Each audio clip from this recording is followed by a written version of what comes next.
Bismillahirrahmanirrahim. Assalamualaikum warahmatullahi wabarakatuh. Innal hamdalillah nahmaduhu wa nasta'inuhu wa nastaghfiruh wa na'udzu billahi min shururi anfusina wa min sayyiati a'malina. May yahdihillahu fala mudilla lahu wa may yudlil fala hadiya lahu. Ashhadu an la ilaha illallah wahdahu la syarika lah wa ashhadu anna Muhammadan abduhu wa rasuluh la nabiyya ba'dah. Allahumma salli wa sallim ala Muhammad wa ala ali Muhammad kama sallaita ala Ibrahim wa ala ali Ibrahim innaka Hamidum Majid. Allahumma barik ala Muhammad wa ala ali Muhammad kama barakta ala Ibrahim wa ala ali Ibrahim innaka Hamidum Majid. Ma'asyiral muslimin rahimakumullah, jamaah salat maghrib Masjid At-Thayyibah yang dimuliakan Allah. Insyaallah kita semua dimuliakan oleh Allah oleh sebab kita meramaikan majelis ilmu. Allah Subhanahu wa taala berfirman, A'udzubillahi minasyaitonir rajim. Was-sabiqunal awwaluna minal muhajirina wal ansar walladzina tabauhum bi ihsan radhiyallahu anhum wa radu anhu wa adda lahum jannatin tajri tahtahal anharu khalidina fiha abada dzalikal fawzul azim. Dan orang-orang yang terdahulu lagi yang pertama-tama masuk Islam di antara orang-orang muhajirin dan orang-orang ansor, dan juga orang-orang yang mengikuti mereka dengan baik. Saya garis bawahi, dan orang-orang yang mengikuti mereka dengan baik. Allah ridho kepada mereka dan mereka pun ridho kepada Allah. Jadi Allah ridho kepada mereka. Kenapa? Karena mereka ridho kepada Allah. Allah menyediakan bagi mereka surga-surga yang mengalir di bawahnya sungai-sungai. Kalau sudah disebutkan surga-surga yang mengalir di bawahnya sungai-sungai, udah nggak ada lagi. Ultimate, itu udah yang terakhir. Nggak ada lagi setelah itu.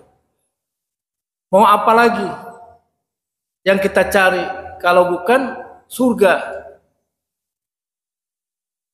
Dan mereka kekal di dalamnya.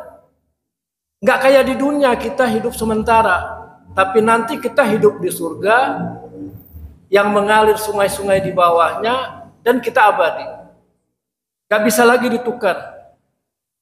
Itulah kemenangan yang agung. Jadi kemenangan yang agung, kemenangan yang besar adalah pada saat kita diwafatkan oleh Allah, lalu nanti kita dibangkitkan dan kita disediakan tempat surga. Lawannya neraka. Surat At-Taubah ayat 100. Hadirin yang mulia, kata kunci pada ayat di atas yang pertama adalah as-sabiqunal awwalun, yaitu orang-orang terdahulu yang pertama kali masuk Islam. Jadi di sini as-sabiqunal awwalun adalah generasi terbaik, karena mereka pertama kali masuk Islam. Rasulullah juga meminta kita berdoa, Allahumma gfir lil muslimina wal muslimat wal mu'minina wal mu'minat al ahya'i minhum wal amwat. Sambungannya, wali ikhwanina alladzina sabakuna bil iman wala taj'al fi qulubina ghillal lil ladzina amanu rabbana innaka ra'ufur rahim. Jadi kita diminta oleh Rasulullah mendoakan as-sabiqunal awwalun. Ya. Orang yang pertama kali masuk Islam dan yang pertama kali beriman. Jadi kata kunci dari ayat tersebut, as-sabiqunal awwalun. Generasi terbaik. Gak ada generasi yang lebih baik daripada itu. Minal muhajirin wal ansor. Di antara orang-orang muhajirin dan ansor. Mereka bisa hijrah dari Mekah karena tekanan menuju Madinah bukan hal yang mudah. Mereka tinggalkan harta mereka yang bisa dibawa hanya sebagian. Kadangkala antara suami istri tidak cocok. Yang satu mau hijrah, yang satu nggak mau. Tinggalkan istrinya. Tekanannya luar biasa. Kita mungkin di generasi sekarang, kalau kita tidak cerna permasalahan ini, sepertinya mudah-mudah saja. Padahal itu sebuah tantangan yang besar. Maka itu di sini Allah memuji mereka. Minal muhajirina wal ansor. Karena mereka yang pertama kali masuk Islam dan yang pertama kali beriman setelah Nabi diutus. Walladzina taba'uhum biihsan. Dan juga orang-orang yang mengikuti mereka dengan baik.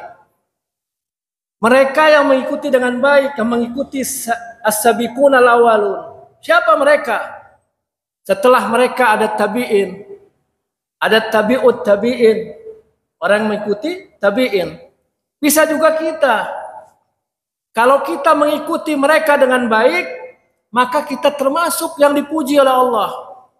Karena kita adalah generasi terbelakang, yang paling akhir, di mana kita tidak pernah berjumpa dengan Rasulullah. Tapi kita beriman kepada Allah dan juga bisa beriman, yakin kepada ajaran Rasulullah. Ada sebuah nilai tinggi yang Allah suka kepada kita. Rasulullah juga tahu bahwa generasi kita ini adalah generasi yang sulit. Kita bisa beriman kepada Allah, menjalani perintahnya, menjalani perintah Rasulullah tanpa kita pernah bertemu dengan Rasulullah. Jadi di ayat ini, orang-orang yang mengikuti as-sabiqunal awwalin juga merupakan orang-orang yang dipuji oleh Allah. Tapi apa syaratnya? Syaratnya radhiyallahu anhum wa radu'an. Allah akan redho kepada mereka apabila kita pun redho kepada Allah. Kuncinya itu. Jamaah yang dimuliakan Allah.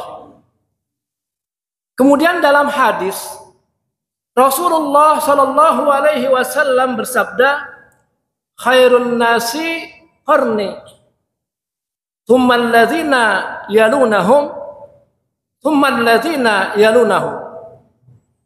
Bahwa sebaik-baik umatku adalah generasiku. Generasi di mana mereka hidup berdampingan dengan Rasulullah. Itu generasi terbaik.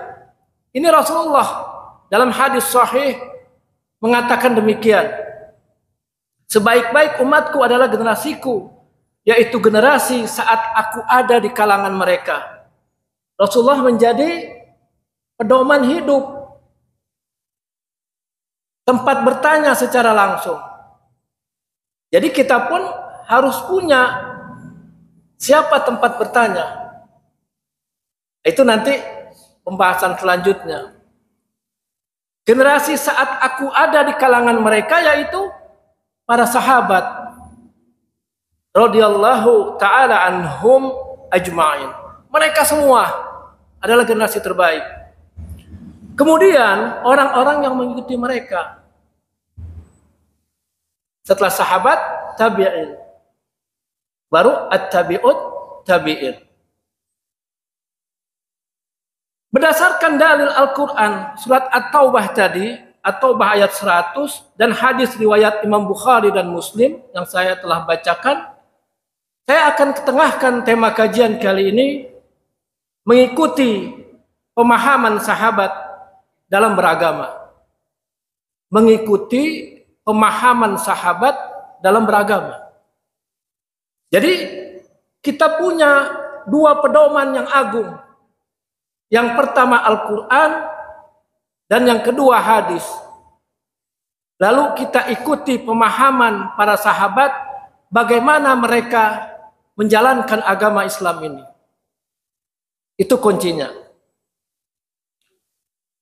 Jamaah yang dimuliakan Allah, mari kita awali tema ini dengan memahami dulu kefakihan atau pemahaman ilmu agama. Sebagaimana kita ketahui bersama bahwa memahami ilmu agama adalah sebab. Sebab apa? Sebab Allah Subhanahu wa taala menyempurnakan kebaikan pada kita. Ya, menyempurnakan kebaikan pada diri kita. Insya Allah, kalau kita memahami ilmu agama dengan benar, dengan cara yang benar, dan melihat yang sudah melaksanakan adalah orang yang dipuji oleh Allah dalam Al-Quran, maka insya Allah Allah akan menyempurnakan kebaikan pada diri kita. Kita ingat sebuah hadis Rasulullah SAW yang diriwayatkan oleh Imam Bukhari dan Muslim dari sahabat Muawiyah bin Abu Sufyan.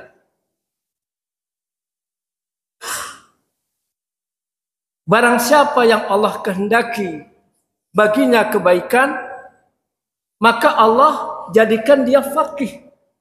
Dia faham dalam urusan agamanya.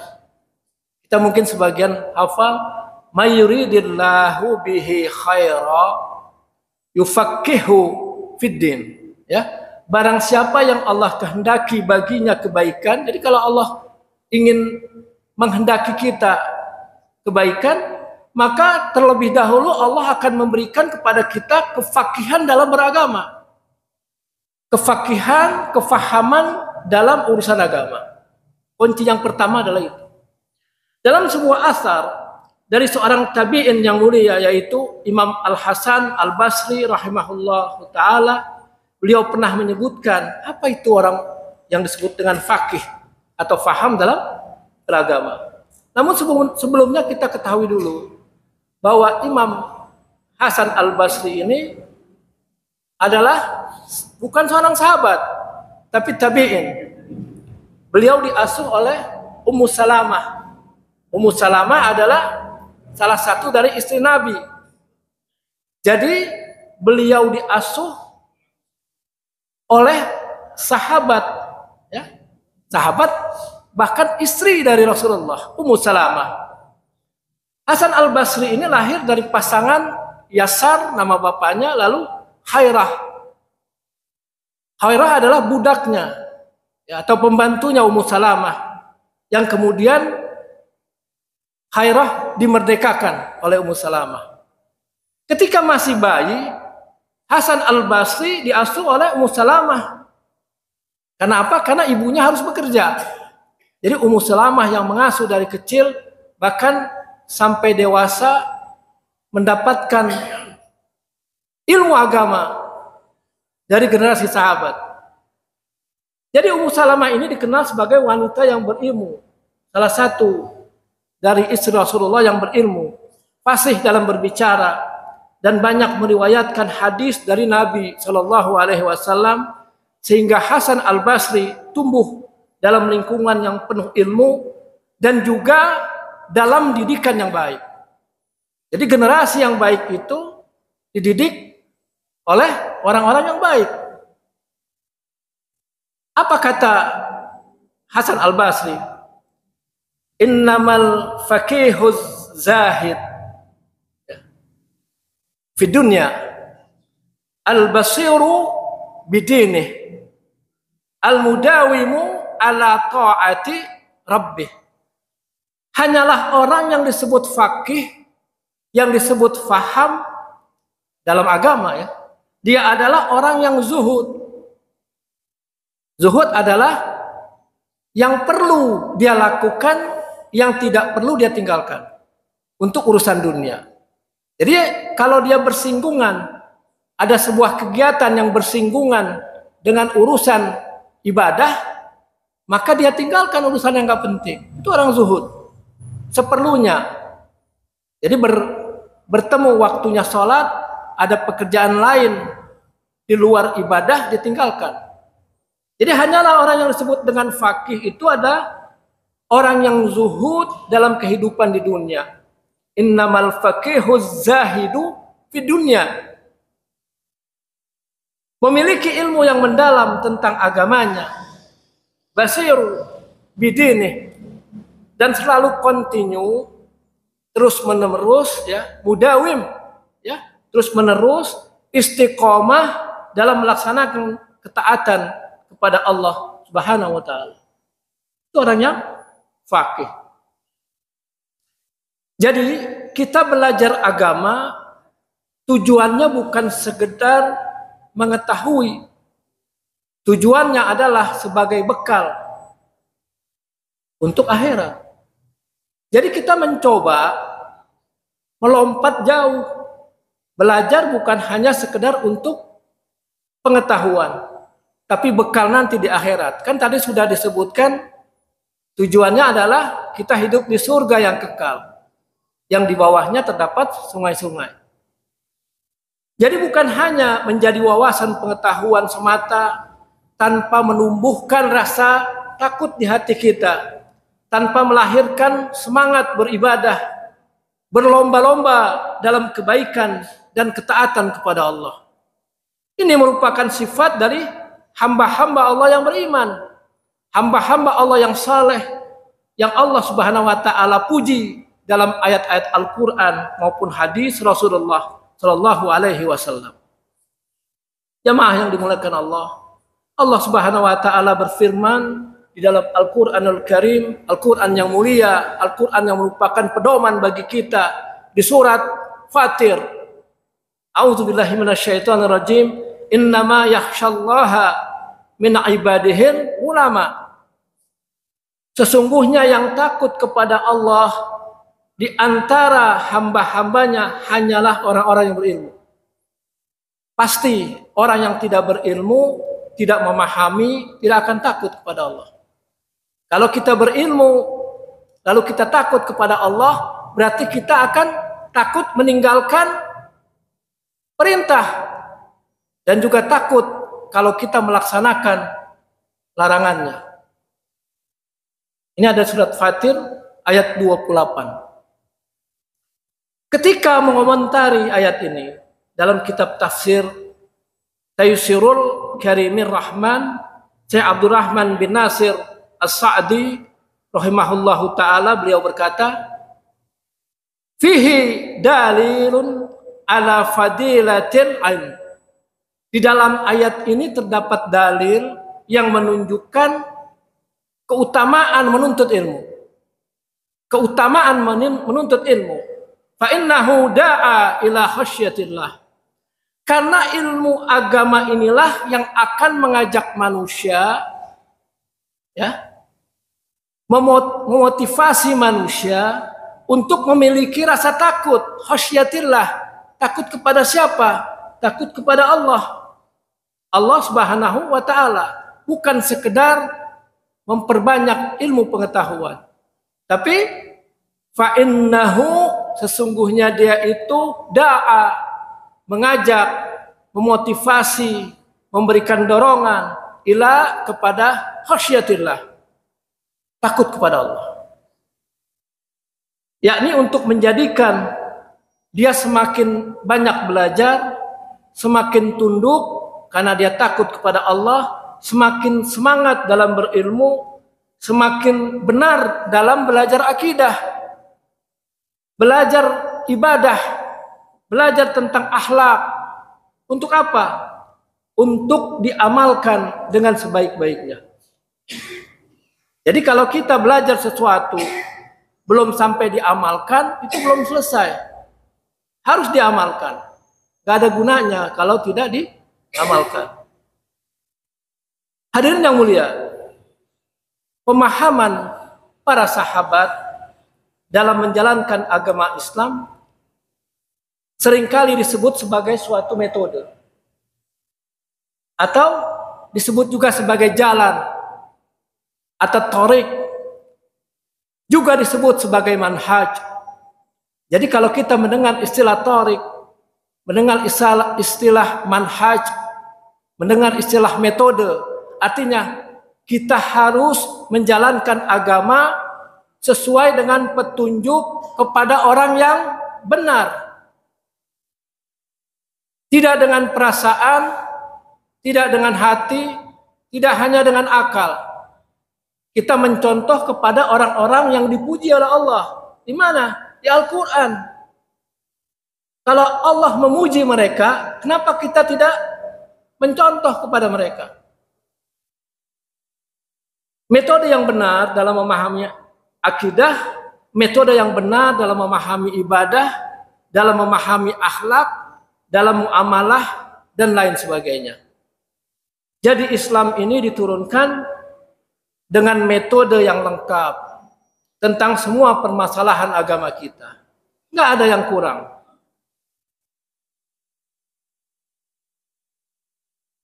Saya bacakan sebuah ayat dalam surat Al-Ma'idah ayat 3. Al-yawma akmaltu lakum dinakum wa atmamtu alaikum ni'mati wa raditu lakumul islam dina.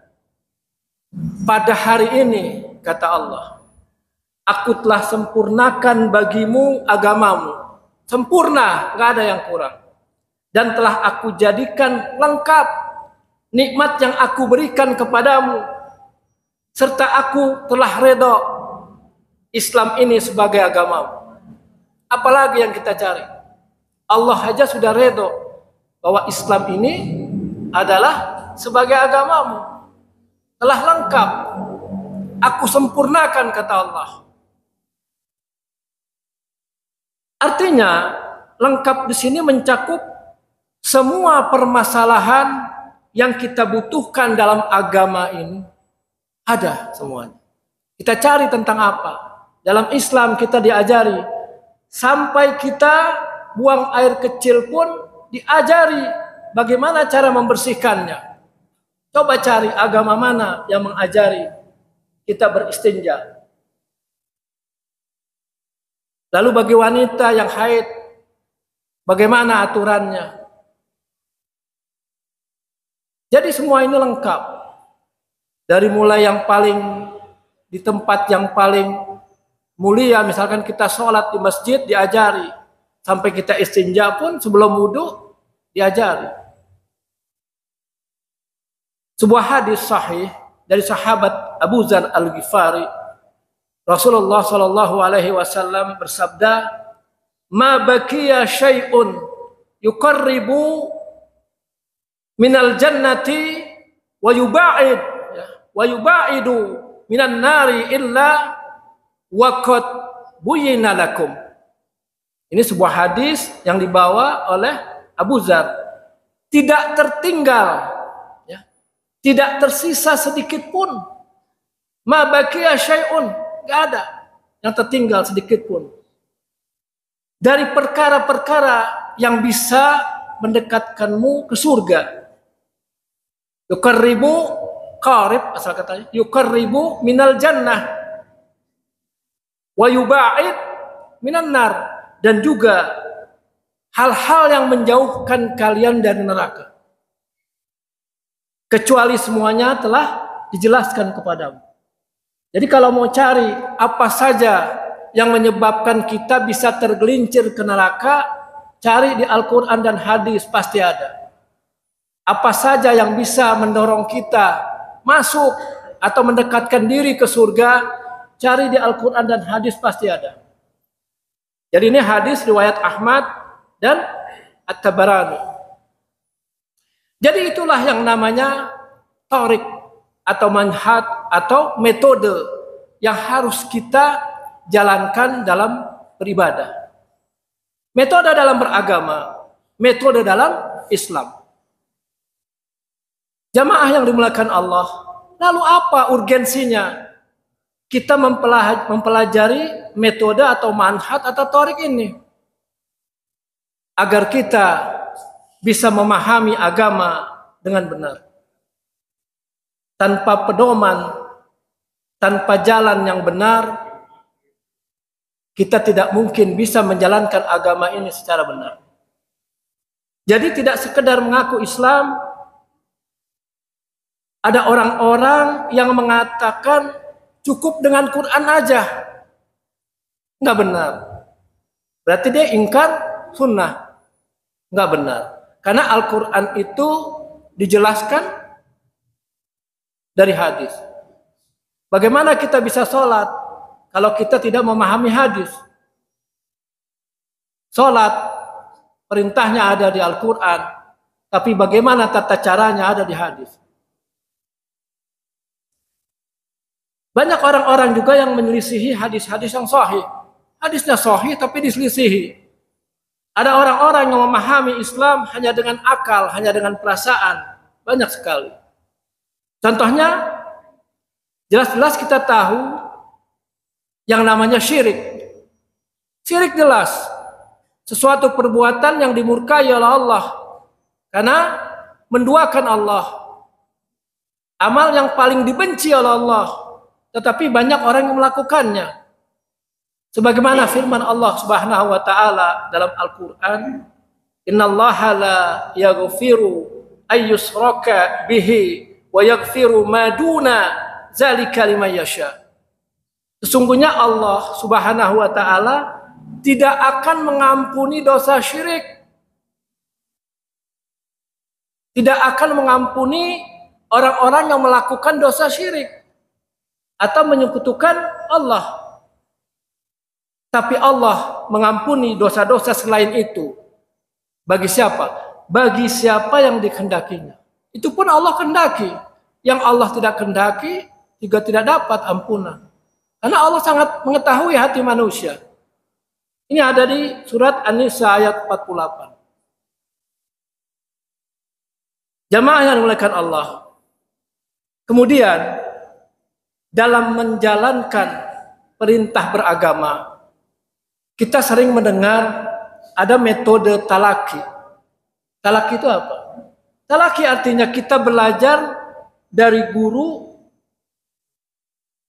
lalu guru itu belajar kepada guru lain yang lebih pintar, lebih memahami, sampai kepada at-tabi'ut tabi'in. At-tabi'ut tabi'in berguru kepada tabi'in. Tabi'in berguru kepada sahabat. Dan sahabat berguru secara langsung kepada Rasulullah. Itu adalah metode talaki yang dijalankan oleh Rasulullah. Pada saat Rasulullah berdakwah secara terang-terangan, lalu Rasulullah mengutus para sahabat. Ada sebagian ke Kufah. Kufah itu ada di Irak. Sebagian ke Mesir. Sebagian ke Yaman. Jadi secara langsung para sahabat diutus ke negara-negara tertentu untuk mendakwahkan Islam. Lalu orang yang berada di sana belajar kepada sahabat. Bahkan pada masa Khulafaur Rasyidin, masa Abu Bakar, masa Umar, mereka juga mengutus sahabat-sahabat yang lain ke negara-negara lain untuk mendakwahkan agama. Berarti pada saat itu mereka yang menerima pengajaran dari sahabat artinya mereka tabi'in. Jadi metode ini dibenarkan dalam Al-Quran. Sebagaimana kita ketahui tadi sudah kita jelaskan dalam Al-Quran surat At-Taubah ayat 100. Kemudian orang-orang yang mengikuti jalan mereka, ya, mengikuti jalan mereka, artinya ada sebuah tahapan. Kita belajar dari ulama, ulama belajar kepada ulama lain, juga kita belajar kitab-kitab yang dikarang oleh at-tabi'ut tabi'in dan seterusnya. Jadi di sini orang-orang yang mengikuti jalan mereka. Para sahabat Muhajirin dan Ansor dipuji di dalam Al-Quran ini bahwa merekalah yang ridho kepada Allah dan juga Allah ridho kepada mereka. walladzina tabauhum biihsan, dan juga orang-orang yang mengikuti mereka dengan baik. Kemudian saya akan bacakan ayat lain, yaitu di surat An-Nisa. Allah Subhanahu wa taala berfirman, "Wa may yushaqiqir rasul min ba'di ma tabayyana lahul huda wa yattabi' ghaira sabilil mu'minina nuwallihi ma tawalla wa nuslihi jahannam wa sa'at masira." Dan barang siapa yang menentang Rasul, menyelisihi Rasul sallallahu alaihi wasallam setelah jelas petunjuk di hadapannya, kemudian dia mengikuti selain jalan kaum mukminin. Ya. Jadi kaum mukminin yang ada, yang pertama kali ada ketika turunnya ayat ini adalah para sahabat. Murid-murid yang langsung dididik oleh Rasulullah Shallallahu Alaihi Wasallam. Nanti kita bisa lihat lebih dalam, ada di Quran surat An-Nisa ayat 115, dan juga jangan lupa tadi At-Taubah ayat 100. Kita baca kembali. Jamaah yang dimuliakan Allah. Jadi di sini ada penekanan untuk mengikuti jalan kaum mukminin, di mana mereka adalah orang-orang yang belajar langsung dari Rasulullah sallallahu alaihi wasallam, kemudian mengamalkan dan mempraktekkan agama ini dengan benar. Sampai-sampai di dalam ayat lain di surah Ali Imran, Allah Subhanahu wa taala memuji para sahabat dalam firman-Nya, "Wa kaifa takfuruna wa antum tutla alaikum ayatullahi wa fikum rasuluh." Bagaimana mungkin kalian bisa kufur? Ini Allah yang berfirman. Untuk siapa ini? Untuk para sahabat. Bagaimana kalian bisa kufur? Jadi Allah menjamin bahwa para sahabat Rasulullah tidak akan kufur. Tidak akan kufur. Yakni kekafiran itu akan jauh dari kalian, wahai para sahabat. Jadi dalam tafsir ada kata-kata seperti itu. Jadi bagaimana mungkin kalian akan kufur? Yakni kekafiran itu karena jauh dari kalian para sahabat. Karena di hadapan kalian dibacakan ayat-ayat Allah, dan di kalangan kalian ada Rasulullah Sallallahu Alaihi Wasallam. Tadi yang saya katakan bahwa Rasulullah adalah pedoman yang hidup. Kalau mereka para sahabat ada kesalahan, langsung ditegur oleh Rasulullah. Kalau Rasulullah ada kesalahan, langsung ditegur oleh Allah. Jadi pantas kalau di generasi waktu itu dikatakan kepada generasi terbaik, khairun nas qarni, generasi terbaik itu ada pada generasiku, di mana ada para sahabat dan aku mendampingi mereka, kata Rasulullah. Gak ada yang terbaik setelah itu. Baru berikutnya, ya, baru tsummal ladzina yalunukum. Baru berikutnya generasi tabi'in dan tabi'ut tabi'in. Jadi bagaimana mungkin kalian bisa kufur? Karena di hadapan mereka, di hadapan kalian dibacakan ayat-ayat Allah secara langsung oleh siapa? Oleh Rasulullah. Rasulullah dibacakan ayat-ayat Quran dari Jibril, malaikat Jibril secara talaki, langsung. Jibril datang membacakan ayat Al-Quran kepada Rasulullah. Pemahaman secara langsung. Lalu Rasulullah membacakan ayat Al-Quran kepada para sahabat secara langsung. Yang disebut dalam Al-Quran sebagai metode talaki, langsung. Baca Quran surat Ali Imran ayat 101. Kemudian di surat Al-Hujurat, ketika Allah Subhanahu wa taala memuji keimanan mereka, wa'lamu anna fikum Rasulullah, dan ketahuilah sesungguhnya fikum, di kalangan kalian ada Rasulullah. Ayat lainnya Al-Hujurat ayat 7. Wa'lamu anna fikum Rasulullah, "Lau yuti'ukum fi katsirin minal amri la'anittum walakin Allah habbah ya habbabal ilaikum." Jadi di sini jelas sekali bahwa Allah mencintai mereka dan yakin bahwa mereka tidak akan kufur karena di antara mereka ada Rasulullah yang menjaga keimanan mereka. Rasulullah langsung meralat mereka apabila salah. Jadi mereka bisa salah karena manusia, tapi kesalahannya langsung diperbaiki oleh Rasulullah. Rasulullah bisa salah langsung ditegur oleh Allah. Di antara hadis yang terkenal juga adalah hadis riwayat Imam Al-Bukhari dan Muslim sebagaimana telah disebutkan pada mukadimah, khairun nas qarni tsummal ladzina yalunahum tsummal ladzina yalunahum. Sebaik-baik umatku adalah generasiku, di mana generasi ada Rasulullah, kemudian orang-orang yang mengikuti mereka dan orang-orang yang mengikuti mereka yang datang setelah mereka. Siapa? Insya Allah kita. Kalau kita mengikuti pemahaman para sahabat. Ini jaminan dari Allah. Yakni para tabi'in, kemudian at-tabi'ut tabi'in. Juga kalau kita bisa mengikuti mereka, berarti kita juga termasuk yang dikatakan di sini. Walaupun kita bukan sebaik-baiknya umat, karena kita adalah umat akhir zaman. Kemudian dari sahabat Muawiyah bin Abi Sufyan bahwa Rasulullah Shallallahu Alaihi Wasallam bersabda, "Ketahuilah, sesungguhnya orang-orang sebelummu dari kalangan ahli kitab telah berpecah dalam agama mereka menjadi 72 golongan." Kita sering dengar hadis ini.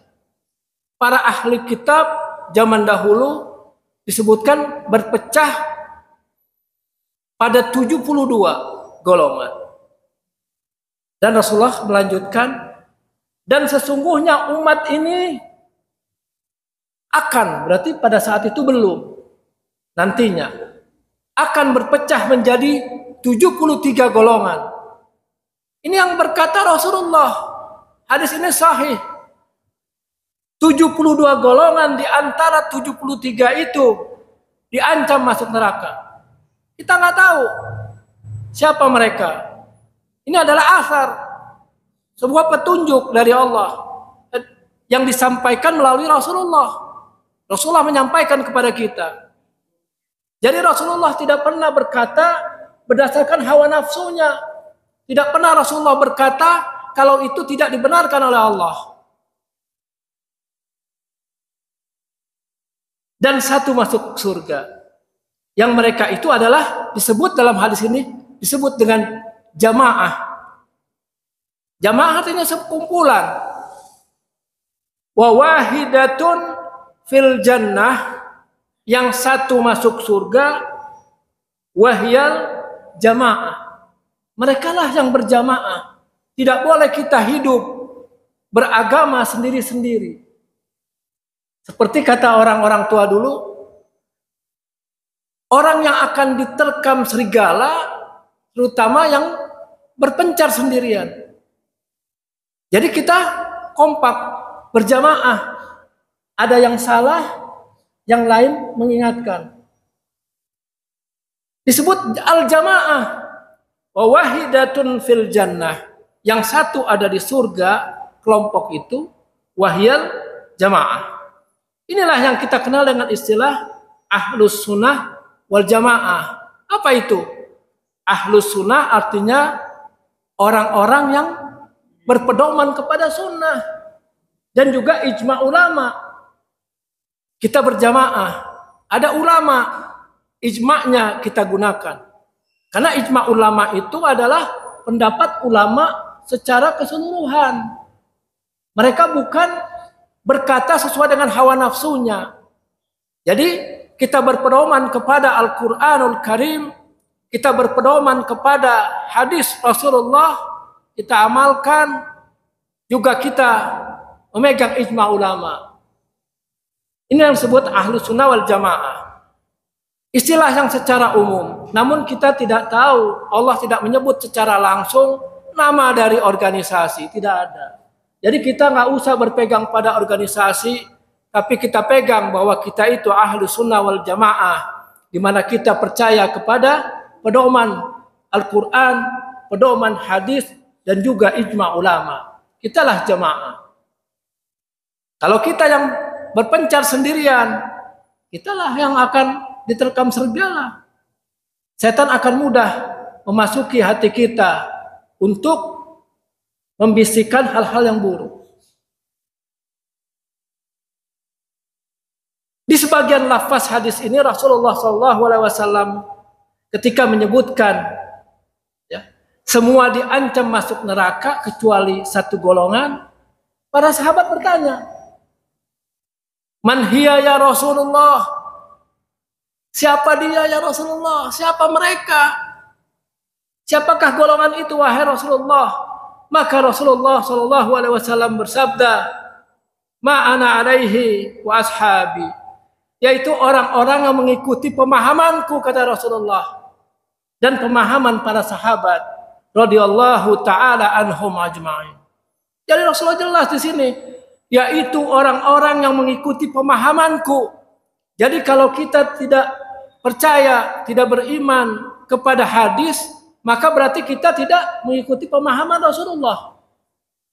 Dan juga orang-orang yang mengikuti pemahaman para sahabat. Ini diriwayatkan dalam Sunan At-Tirmizi dan dinyatakan hasan. Jamaah yang dimuliakan Allah. Kemudian istilah yang disebut dalam hadis yang sahih lainnya ya, riwayat Imam Muslim, la yazalu ta'ifatum min ummati zahirina 'alal haqq la yadurruhum man khazalahum hatta ya'tiya amrullah.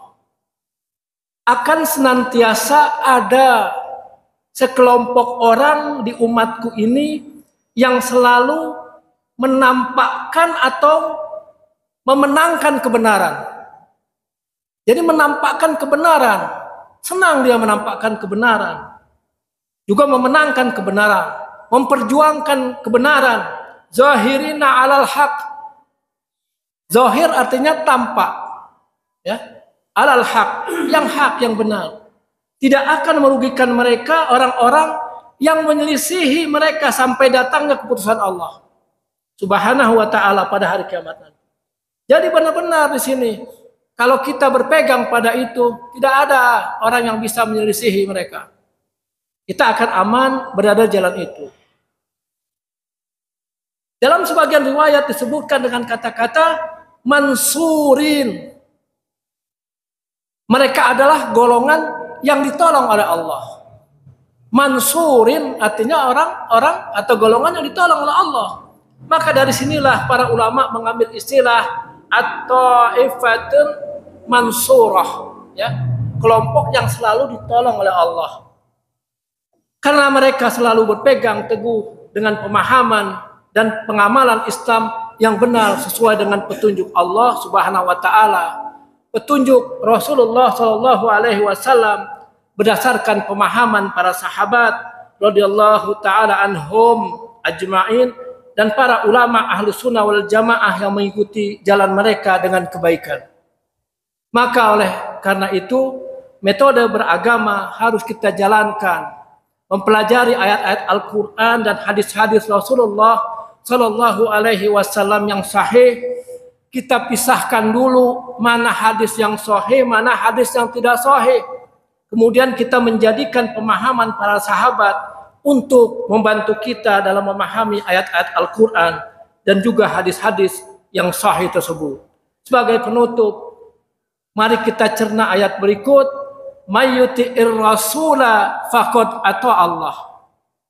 Barang siapa yang taat kepada Rasulullah, maka sesungguhnya dia telah taat kepada Allah. Artinya apa? Dua-duanya harus kita taati. Lihat Quran surat An-Nisa ayat 80. Berarti kalau kita menolak petunjuk Rasulullah Sallallahu Alaihi Wasallam sama dengan menolak petunjuk Allah Subhanahu Wa Taala. Mungkin ini yang bisa saya sampaikan, semoga bermanfaat, khususnya untuk saya juga untuk kita semua, dan kita bisa amalkan ini. Subhanakallahumma wa bihamdik, asyhadu an la ilaha illa anta, nastaghfiruka wa natubu ilaik. Billahi taufiq wal hidayah wal afu minkum. Wassalamualaikum warahmatullahi wabarakatuh.